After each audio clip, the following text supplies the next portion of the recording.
আসসালামু আলাইকুম। আজকে আপনাদের জন্য অসাধারণ একটা রেসিপি নিয়ে আসছি। রেসিপিটা হলো মুরগির চামড়া দিয়ে ব্রকলি। তো প্রথমে আমি মুরগির চামড়াগুলো পানিতে সিদ্ধ করে নিয়েছি।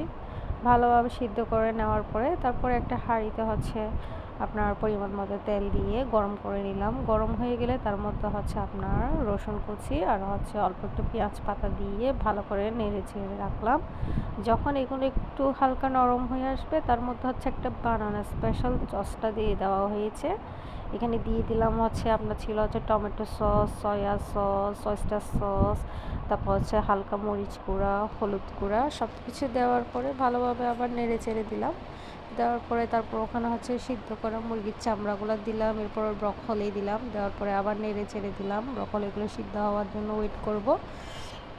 যখন সিদ্ধ হয়ে যাবে তখন এগুলো নামিয়ে পরিবেশন করব। যা হবে হোক, আপনারা খেয়ে বলবেন আসলে রেসিপিটা আপনাদের কেমন লেগেছে সেটা। আশা